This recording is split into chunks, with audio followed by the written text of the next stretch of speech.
Hello viewers, இன்னைக்கு நம்மளுடைய ஜோதிட கணிப்பில் பார்த்தீங்கன்னா கும்பராசி நேயர்களுக்கான பலன்களை பற்றி தாங்க நம்ம பார்க்க போகிறோம். வரக்கூடிய இந்த ஜூலை 23ஆம் தேதி அன்று பார்த்தீங்கன்னா கும்பராசி நேயர்களுடைய வாழ்க்கையில் பலவிதமான மாற்றங்களானது உண்டாக போகுது.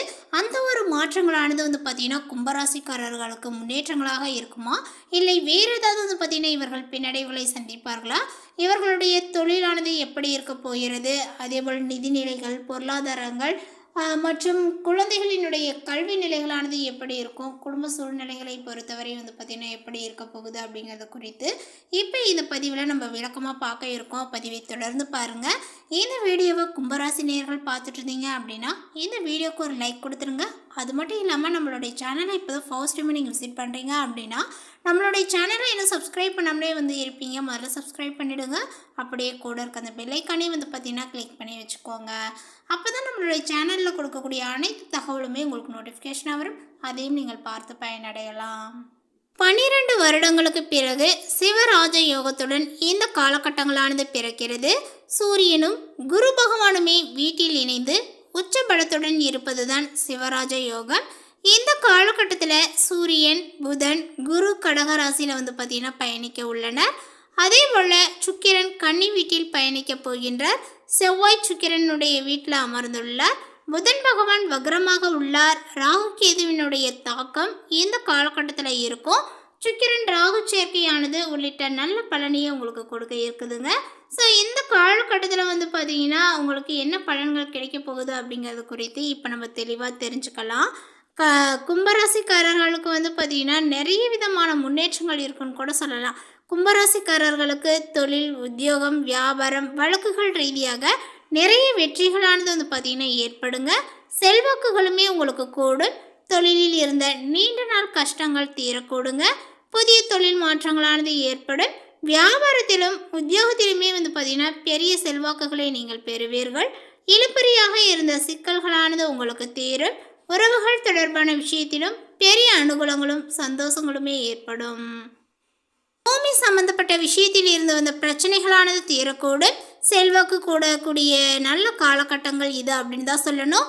தனிப்பட்ட யோக பலன்களானது கிடைக்க போகிறது. நீண்ட நாட்களாகவே இருந்த சங்கடங்கள் தீரக்கூடுங்க.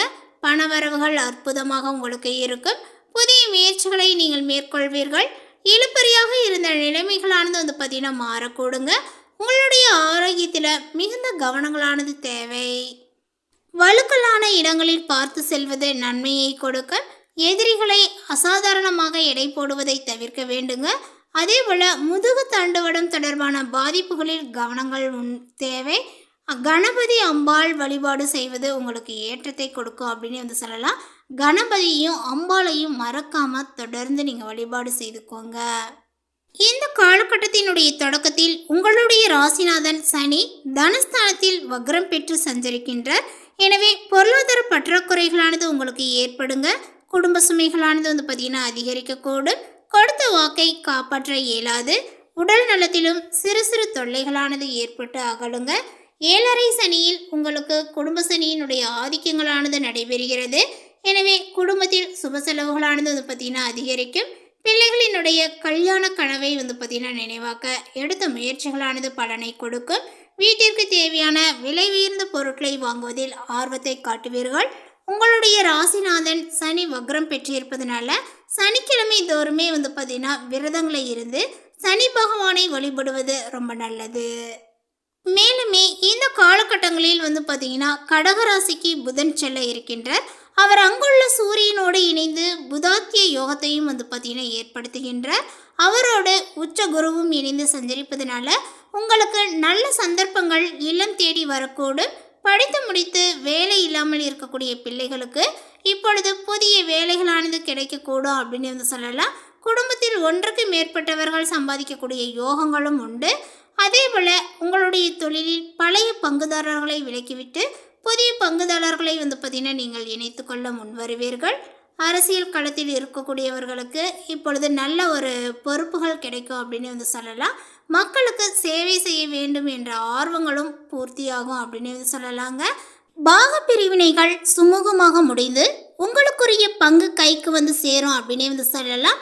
அதே போல் கட்டிடம் கட்டுவது, கட்டிடம் வாங்குவது பற்றிய சிந்தனைகளானது உங்களுக்கு அதிகரிக்க தொடங்குங்க. அதே போல் இந்த காலகட்டங்களிலேயே வந்து பார்த்தீங்கன்னா மிதுன ராசிக்கு செவ்வாய் செல்ல இருக்கின்றார். அவரால் உங்களுடைய ராசிக்கு வந்து பார்த்தீங்கன்னா 3, 10 ஆகிய இடங்களுக்கு அதிபதியானவர் செவ்வாய் அப்படிங்கிறதுனால அவர் பூர்வ புண்ணியஸ்தானத்திற்கு செல்லும் போது உடன்பிறப்புகளினுடைய ஒத்துழைப்புகள் உங்களுக்கு கிடைக்கக்கூடும் அப்படின்னு வந்து சொல்லலாம். கடன் சுமைகள் படிப்படியாகவே வந்து பார்த்தீங்கன்னா குறைய தொடங்கும். எதிர்காலங்கள் பற்றிய வந்து பார்த்தீங்கன்னா மன பயங்கள் அகலக்கூடுங்க. அதே போல் உங்களுடைய வியாபாரமானது வந்து பார்த்தீங்கன்னா எப்படி இருக்கும் அப்படின்னு வந்து தெரிஞ்சுக்கணும். வியாபார போட்டிகள் வந்து பார்த்தீங்கன்னா இப்பொழுது விலகக்கூடும். அதாவது உங்களுக்கு இருந்த போட்டிகள் வந்து பார்த்தீங்கன்னா விலகிடும் அப்படின்னு வந்து சொல்லலாங்க. வாடகை கட்டிடத்தில் நடைபெற்ற தொழிலை இப்பொழுது உங்களுடைய சொந்த கட்டிடத்திற்கு மாற்றக்கூடிய முயற்சியானது கைகூடி வரும். உடன்பிறப்புகளினுடைய இல்லங்களில் நடைபெறக்கூடிய திருமணங்களை நீங்கள் முன்னின்று வந்து பார்த்தீங்கன்னா நடத்தி வைப்பீர்கள். உத்தியோகத்தில் உயர் அதிகாரிகள் உங்களுடைய கருத்துக்களை வந்து பார்த்தீங்கன்னா ஏற்றுக்கொள்வார்கள். கடமையை செவ்வன செய்து வெற்றி காணக்கூடிய நேரங்கள் இது. அதே போல் கடல் தாண்டி சென்று பணிபுரியக்கூடிய நினைக்கக்கூடியவர்களுக்கு இப்பொழுது வந்து பார்த்திங்கன்னா அந்த ஒரு விஷயங்கள் கைகூடி வரும் அப்படின்னே வந்து சொல்லலாம். அதாவது கடல் தாண்டி சென்று நம்ம வந்து வேலை பார்க்கணும் அப்படின்னு நிறைய ஆசைகள் விருப்பங்கள்லாம் இருந்திருக்கும். அந்த விஷயங்கள் இப்பொழுது நிறைவேறக்கூடிய காலகட்டங்களாக சொல்லப்படுது. அடுத்ததாக வந்து பார்த்தீங்கன்னா இந்த காலகட்டத்திலேயே கன்னி ராசிக்கு செல்லக்கூடிய சுக்கிரன் அங்கு நீச்சம் பெறுகின்ற உங்களுடைய ராசிக்கு 4, 9 ஆகிய இடங்களுக்கு அதிபதியான சுக்கிரன் இப்பொழுது நீச்சம் பெறுவது நல்லதல்ல. உங்களுடைய தாய் வழியினுடைய ஆதரவும் பெற்றோர்களினுடைய வழி ஆதரவும் குறையும் அப்படின்னு தாங்க சொல்லணும். குடும்ப பிரச்சனையானது மீண்டும் தலை தூக்குங்க. எதிலுமே ஒரு நிலையான ஈடுபாடானது உங்களுக்கு இருக்காது. உறவினர்களையும் உடன்பிறப்புகளையும் கொஞ்சம் நீங்கள் அனுசரித்து செல்ல வேண்டிய நேரங்கள் இது. சொத்து பிரச்சனைகளானது வந்து பார்த்தீங்கன்னா தலை தூக்கலாம். துணிவும் தன்னம்பிக்கையும் குறைய தொடங்கும். ஆரோக்கியத்தில் வந்து பார்த்தீங்கன்னா நீங்கள் கவனத்தை செலுத்த வேண்டும். பொது வாழ்வில் உள்ளவர்களுக்கு போட்டிகளானது வந்து பார்த்தீங்கன்னா அதிகரிக்க தொடங்கும். வியாபாரம் மற்றும் தொழில் செய்யக்கூடியவர்களுக்கு பங்குதாரர்களால் தொல்லைகளானது உண்டுங்க. உத்தியோகத்தில் உள்ளவர்களுக்கு திறமைக்குரிய அங்கீகாரங்களானது வந்து பார்த்தீங்கன்னா கிடைக்கக்கூடும். கலைஞர்களுக்கு எதிர்பார்ப்புகளானது நிறைவேறுங்க. மாணவ மாணவிகளுக்கு பெற்றோர் மற்றும் ஆசிரியரினுடைய ஆதரவானது கிடைக்கக்கூடும். பெண்களுக்கு செலவுகள் அதிகரித்தாலுமே அதற்கேற்ற வரவுகளானது வந்து சேருங்க. உறவினர்களை கொஞ்சம் அனுசரித்து செல்வது நல்லது. இதற்கு அடுத்தபடியாக கும்பராசியில் உள்ள அவிட்டம் நட்சத்திரத்தை சார்ந்தவர்களுக்கு வந்து பார்த்தோம் அப்படின்னா இந்த காலகட்டத்தில் வந்து பார்த்திங்கன்னா உங்களுக்கு இரத்த காரகன் செவ்வாய் சுகஸ்தானத்தில் சஞ்சரிப்பதனால உங்களுக்கு வேலை பலுவானது அதிகரிக்குங்க. உழைப்பிற்கேற்ற ஆதாயங்கள் இல்லை என்ற வருத்தங்கள் மேலோங்கும். திடீரென சிலருக்கு வெளியூர் பயணங்களானது ஏற்படும். உடன் இருப்பவர்களுடன் ஒற்றுமையற்ற ஒரு நிலைகளானது உண்டாகும். சிலருக்கு உடல்நிலையில் சிறு பாதிப்புகளானது தோன்றி விலகக்கூடுங்க. அதே போல் இந்த காலகட்டத்தில் பூர்வ புண்ணியஸ்தானத்திற்கு செல்லக்கூடிய செவ்வாயினால் மனக்குழப்பங்களானது அடையும். தேவையற்ற சிந்தனைகளானது மேலோங்குங்க. குடும்பத்திலும் ஒற்றுமை என்பது இல்லாமல் போகும் என்றாலுமே இந்த காலகட்டத்தில் வந்து பார்த்திங்கன்னா புதன் வந்து சத்ரு ஜெயஸ்தானத்தில் சஞ்சரிக்க போகின்றார். ஸோ அதனால் உங்களுக்கு தேவைக்கேற்ற பணமானது வரும். நெருக்கடியை ஏற்படுத்தி வந்த கடன்களை அடைத்து நிம்மதியும் அடைவீர். அடுத்ததாக வந்து பார்த்திங்கன்னா இந்த கும்பராசியில் உள்ள சதயம் நட்சத்திரத்தை சார்ந்தவர்களுக்கு இந்த காலகட்டத்தில் வந்து பார்த்திங்கன்னா அவங்களுக்கு நிறையவே கவனமாக செயல்பட வேண்டிய ஒரு காலகட்டமாக சொல்லப்படுது. ஜென்ம ராசிக்குள் ராகு சஞ்சரிப்பதனால பெரிய அளவில் திட்டமிடுவீர்கள் என்றாலுமே உங்களுடைய உழைப்பிற்கேற்ற ஆதாயமே வந்து பார்த்திங்கன்னா கிடைக்கும் அப்படின்னு தான் சொல்லணும். நண்பர்களாக நினைத்து பழகியவர்களும் உங்களுக்கு எதிராக மாறுவார்கள். அதே போல் குடும்பத்திலும் நிம்மதி என்பது இல்லாமல் போகும். கணவன் மனைவிக்குள் சின்ன சின்ன மனஸ்தாபங்களானது தோன்றி மறையுங்க. இந்த நேரத்தில் ராசிநாதன் சனி வக்ரம் அடைந்திருப்பதனால 7.5 சனியினுடைய பாதிப்புகளானது விலகக்கூடுங்க. ஆரோக்கியங்களானது மேம்படும். திடீர் வாய்ப்புகள் தேடி வரும். உங்களுடைய மனதில் இருந்த பயமானது போகும்.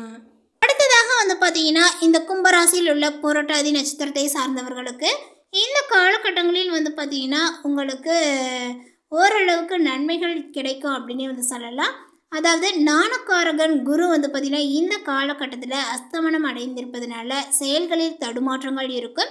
உங்களுடைய புத்திசாலித்தனங்களானது தடைபடுங்க. யோசிக்காமல் சில வேலைகளை எடுத்து அதனால் வந்து பார்த்திங்கன்னா சங்கடத்திற்கு ஆளாவீர்கள். களத்திரக்காரகன் சுக்கிரன் வந்து பார்த்திங்கன்னா இந்த நேரத்திலேயே சப்தமஸ்தானத்தில் வந்து சஞ்சரித்து வருகின்ற.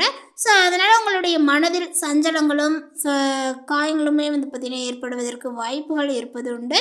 இந்த நேரத்தில் உங்களுடைய செல்வாக்கு அந்தஸ்தில் குறைவுகள் ஏற்பட வாய்ப்புகள் இருப்பதனால முடிந்தவரை எதிர்பாலினத்தவரிடம் பார்த்தீங்கன்னா விட்டு ஒதுங்கி இருப்பது உங்களுக்கு நன்மையை கொடுக்கும் அப்படின்னு சொல்லலாம்.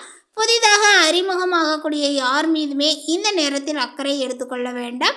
உங்களுடைய நிலையினையும் வேலைகளையும் குடும்பத்தினரிடமும் பார்த்தீங்கன்னா கூறி ஆலோசனையை பெற்று அதன்படி செயல்படுவதனால உங்களுக்கு வரக்கூடிய சங்கடங்கள் தலைக்கு வந்தது தலைப்பாக்கையோடு போனது போல இருக்கும் அப்படின்னு தான் சொல்லணும். ஸோ இந்த மாதிரி ஒரு நிலைகள் இருக்கும்போது உங்களுடைய குடும்பத்தினரை தவிர மற்ற நபர்களை பார்த்தீங்கன்னா நீங்கள் நம்ப வேண்டாம். ஸோ இந்த தகவல் உங்களுக்கு பிடித்திருந்தால் லைக் பண்ணுங்கள், ஷேர் பண்ணுங்கள். இது போன்ற பல சுவாரஸ்யமான புதிய தகவலுடன் அடுத்த ஒரு வீடியோவில் சந்திக்கலாம். தேங்க்யூ.